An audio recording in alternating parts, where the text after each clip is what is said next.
এ হাসান, তোমার যে ওয়াজটা ভাইরাল হয়েছিল এটা একটু করো তো। কারেন্ট নাই ভাইরাল। হ্যাঁ সারা রাত মোবাইল টিপে সকাল 9টা থেকে মোবাইলের মাঝে চার্জ নাই, মোবাইলের মাঝে চার্জ নাই। এবার মাইকিং চলে সকাল 8টা থেকে বিকাল 4টা পর্যন্ত কারেন্ট থাকবে না। এবার টেনশন আছে না? নাই, সারাদিন কারেন্ট থাকবে না। আর যদি কারেন্ট না থাকে আমার মোবাইলটা বন্ধ হয়ে যাবে, আর ওই পারে কথা বলা যাবে না। এবার ওই পার থেকে রাগ করবে কি করবে না?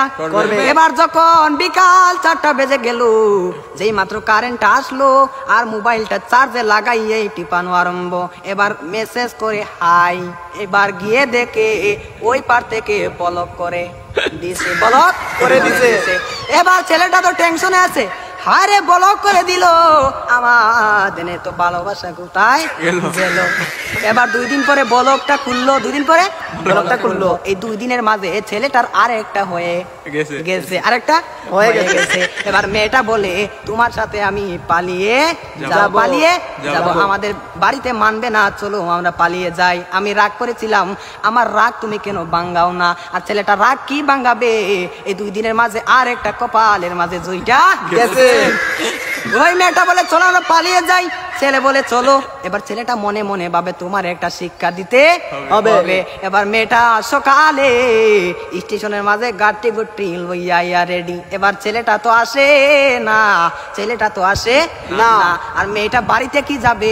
বাড়ির মাঝে 3 হাত লম্বা একটা চিঠি দিয়া পাইছে। পাশের গ্রামের রফিক মিয়ার সাথে পালিয়ে যাবে, বাড়িতে চিঠি দিয়ে যায়। আমি আর বাড়িতে মাঝে কোনোদিন আসবো না, তার নয় কার না, আমি আর কোনোদিন বাড়ির মাঝে আসবো না। আমি চলে গেলাম পাশের গ্রামের রফিক মিয়ার সাথে। এবার রফিক মিয়া তো আসে না,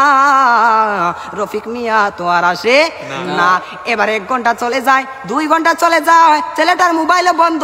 মেয়েটা তো আর বুঝার বাকি হলো না, আমাকে চলে গেল ছাড়িয়ে, আমাকে ফাঁকি দিল। এখন তো মরা ছাড়া আর কোনো উপায় নাই। পরের দিন সকালে মাইকের মাঝে আওয়াজ শোনা যায়, সকলে পড়ি ইন্না লিল্লাহি ওয়া ইন্না ইলাইহি রাজিউন।